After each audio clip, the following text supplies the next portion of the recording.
Si vous suivez attentivement ma chaîne, vous avez peut-être remarqué certains investissements communs que chaque personne riche fait.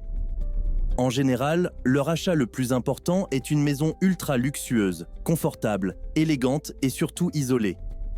Nous avons discuté de nombreuses demeures valant des dizaines de millions de dollars, mais toutes pâlissent en comparaison avec les 5 plus grandes demeures des États-Unis. Bienvenue dans l'espace luxe. Appuyez sur le bouton d'abonnement si vous ne l'avez pas déjà fait. Numéro 5. Le Versailles moderne. Quelle meilleure façon de commencer cette liste qu'avec une maison conçue d'après un véritable palais européen, le palais de Versailles en France. Le Versailles moderne est encore en cours de construction, car il est en chantier depuis 18 ans. Ce mastodonte de maison appartient à la famille Segal, qui a bâti sa fortune colossale en vendant des parts de temps partagées. Même avant que cette maison stupéfiante ne soit terminée, c'est la 4e propriété la plus chère aux États-Unis, estimée à environ 100 millions de dollars. Le Versailles est d'une superficie d'environ 9000 pieds carrés. Les travaux sur cette somptueuse demeure ont commencé en 2004, mais la crise financière de 2008 a frappé durement la famille Segal et la construction a dû être interrompue. À l'époque, la propriété était mise en vente à 65 millions de dollars, mais personne ne voulait l'acheter en raison de la situation économique. En 2013, la construction a repris et devrait être terminée plus tard cette année. Dire qu'aucune dépense n'a été épargnée dans la construction de ce manoir de rêve serait un euphémisme. Le Versailles est situé au sommet d'une colline artificielle de 100 acres sur le front du lac Butler. Le palais colossal comprendra 11 cuisines, bien que je ne puisse pas imaginer pourquoi quelqu'un aurait besoin de plus d'une. La maison aura également 14 chambres, 3 piscines intérieures et 2 autres à l'extérieur. Bien sûr, aucun palais moderne ne peut être terminé sans un centre de divertissement. Pour finir l'aspect luxueux de cette maison colossale, il y aura un aquarium rempli de poissons exotiques, un jardin magnifique, 2 terrains de tennis et même un terrain de baseball. La cerise sur le gâteau sera la somptueuse salle de bal, inspirée du véritable Versailles en France. Dans la maison Segal, la salle de bal pourra accueillir jusqu'à 1000 invités et promet d'être richement décorée. Les matériaux utilisés pour la construction de ce méga manoir ne sont pas bon marché. Le bois de ce palais en Floride provient de certains des derniers acajou brésiliens légaux d'une valeur de plus de 4 millions de dollars. De plus, une quantité impressionnante de marbre, d'une valeur de plusieurs millions, a dû être importée également. Lorsque la maison sera terminée, elle pourrait facilement devenir la maison la plus chère des États-Unis. Numéro 4. Arden House. Au tournant du XXe siècle, Edward Henry Harriman, un magnate du chemin de fer, a payé la somme colossale de 52 500 dollars pour construire la maison de ses rêves. Cela équivaut à environ 1,75 million de dollars d'aujourd'hui. En raison de sa taille, de son cadre luxueux et de sa valeur historique la plus importante, l'Arden House vaut probablement des centaines de millions aujourd'hui. Cette superbe maison de 97 188 pieds carrés est devenue l'incarnation d'une classe inébranlable, avec ses dizaines d'œuvres d'art inestimables, de sculptures, de tapisseries et de décorations somptueuses. La demeure, bien que gigantesque, ne représente qu'une petite partie du domaine de 355 acres dans son ensemble. À l'intérieur, il y a un lac privé de 125 acres, ce qui enlève sans doute le frisson de la baignade nue, mais ouvre de nombreuses possibilités pour la navigation de plaisance privée, la pêche et toutes sortes d'autres activités aquatiques à l'abri des regards du public. Le reste de ce vaste terrain est recouvert de verdure et de forêts, ainsi que d'une grande piscine, de terrains de tennis et d'autres commodités que l'on pourrait apprécier. La maison elle-même est un chef-d'œuvre architectural. Le manoir a été construit dans le style châteauesque, avec des pierres imposantes affirmant l'éminence, la classe et la richesse. L'intérieur est tout aussi impressionnant. L'Arden House compte 97 chambres d'hôtes, chacune avec des meubles luxueux, un cadre unique et prêt à satisfaire tous vos désirs. En dehors des chambres, on trouve une remarquable démonstration de goût impeccable, car les couloirs sont recouverts de briques et de marbre, créant de belles figures. En même temps, des œuvres d'art vivantes, comme des tapisseries, des peintures et des statues, font de votre promenade autour du manoir une expérience digne d'un musée ou d'une galerie d'art. Les énormes fenêtres françaises, donnant sur la nature pittoresque à l'extérieur, permettent à la lumière naturelle d'illuminer cette merveilleuse démonstration de richesse. Le manoir a sans aucun doute été conçu avec beaucoup de goût raffiné et de confort à l'esprit. Le salon est l'un des points forts de cette magnifique pièce architecturale. Son design n'a qu'une seule tâche, être impressionnant.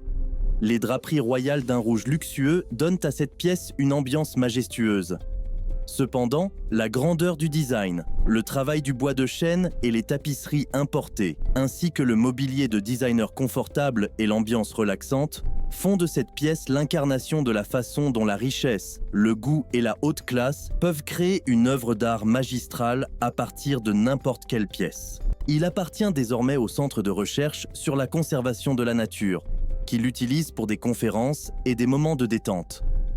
Pas exactement l'existence ultra luxueuse que cette magnifique maison mérite, à mon humble avis. Numéro 3, The One. Après avoir produit quelques films discutables comme DNA, The Patriot et Résurrection pour le grand écran, Nihal Nim a décidé de se tourner vers quelque chose pour lequel il avait réellement du talent, le développement immobilier. Ainsi, après plusieurs ventes de plusieurs millions de dollars, comme 2 maisons à Holmby Hills d'une valeur respective de 44 millions de dollars et 39 millions de dollars, Nim s'est lancé dans la création de sa maison de rêve. C'est ainsi que The One a vu le jour. Après près de 10 ans de construction, la méga mansion de Bel Air a été achevée au début de l'année 2021.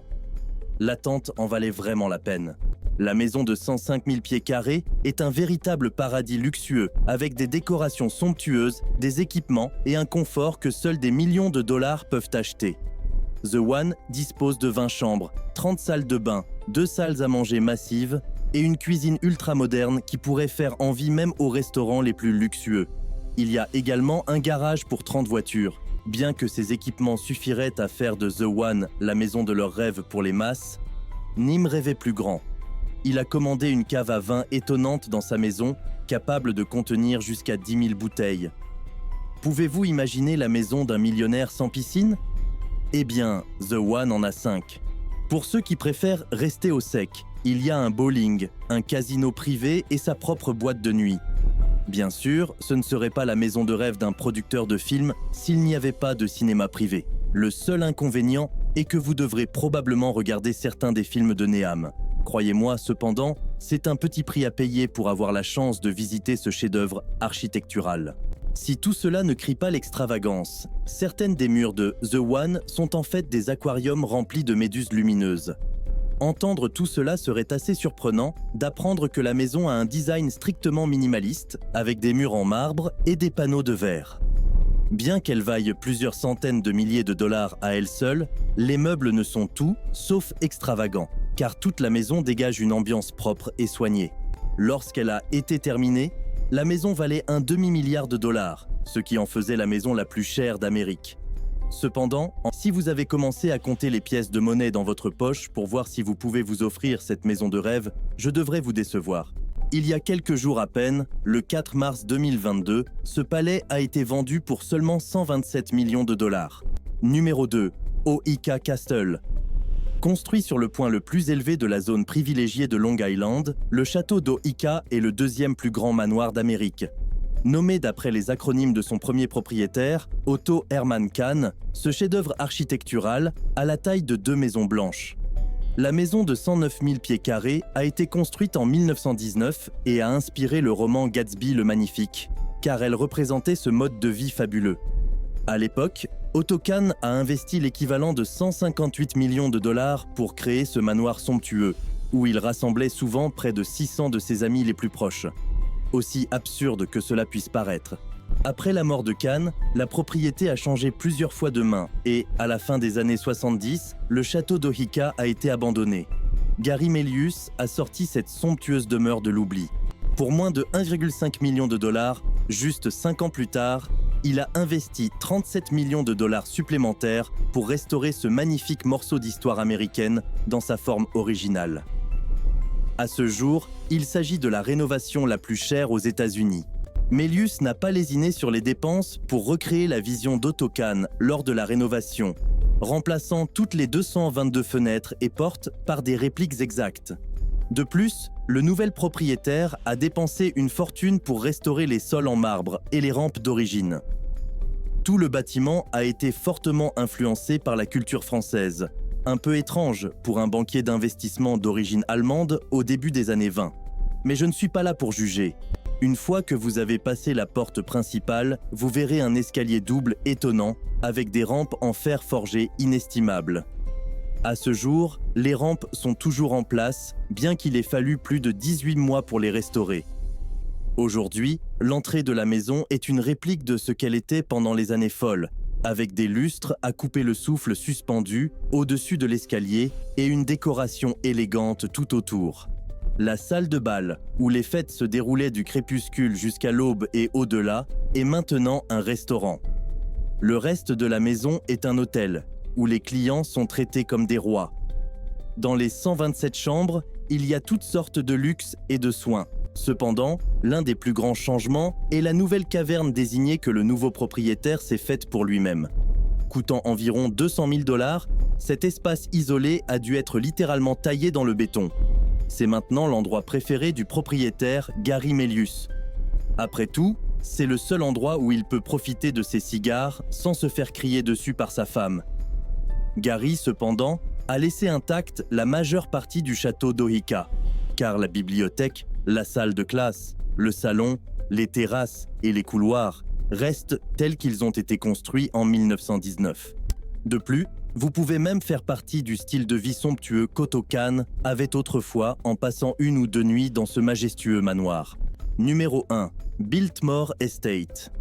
Enfin, nous avons le domaine Biltmore, d'une superficie de 178,26 pieds carrés, le plus grand manoir jamais construit en Amérique.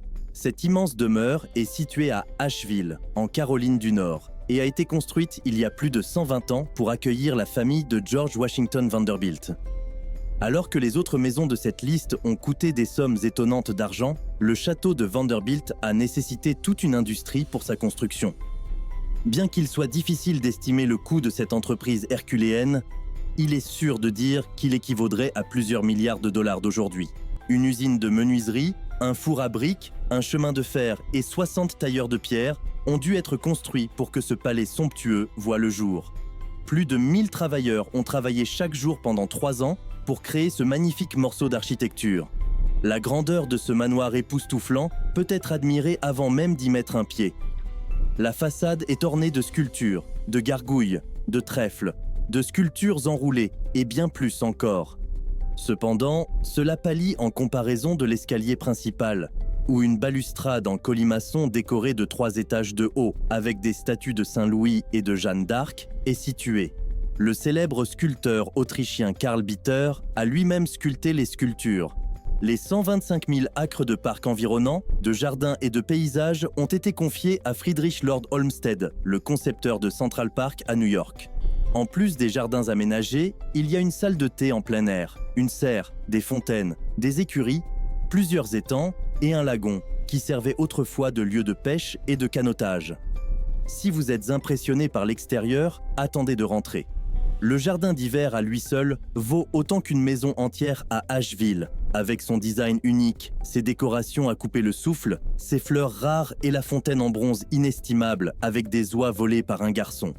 Les Vanderbilt savaient comment montrer leur richesse. Alors que certains millionnaires de second rang peuvent avoir des garages remplis de voitures de luxe, dans cette immense maison, il y a une pièce de 90 pieds de long remplie de tapisseries du XVIe siècle.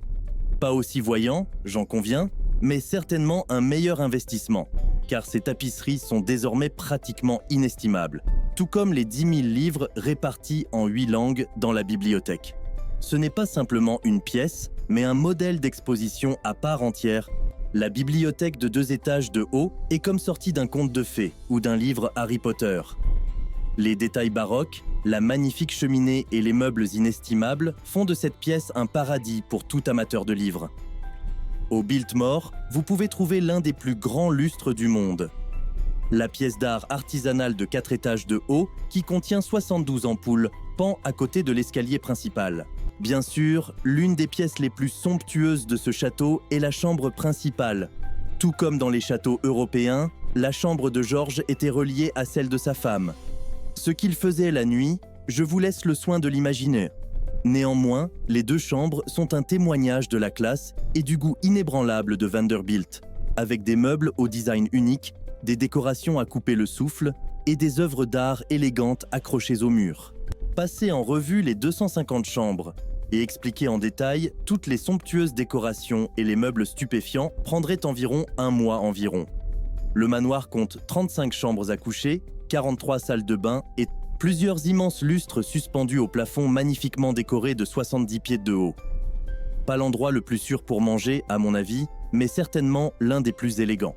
De plus, il y a un total de 65 cheminées pour rendre ce bâtiment colossal plus confortable pendant l'hiver, ainsi qu'une piscine chauffée de 70 000 gallons, un bowling et une salle de sport équipée d'équipements de première classe. Pour la fin du 19e siècle, bien sûr. Il y a une aile entière dédiée au divertissement, élégamment appelée l'aile des célibataires. Elle comprend une salle de billard, un fumoir et bien sûr une salle hantée. Cette maison n'est pas un endroit que de simples mots peuvent représenter. Il faut la visiter pour ressentir le goût royal et le luxe dans lesquels vivent les Vanderbilt. Heureusement, aujourd'hui, leur maison est un musée. Il ne sera donc pas difficile de la visiter. En 2017, la propriété était estimée à 157,2 millions de dollars à des fins fiscales. Cependant, sa valeur marchande est largement supérieure à plusieurs milliards de dollars. Cette maison est vraiment inestimable, avec ses tapisseries centenaires, ses meubles et sa collection d'art. Voilà donc les 5 plus grands manoirs d'Amérique. Lequel préféreriez-vous appeler chez vous ? Faites-le moi savoir dans les commentaires ci-dessous.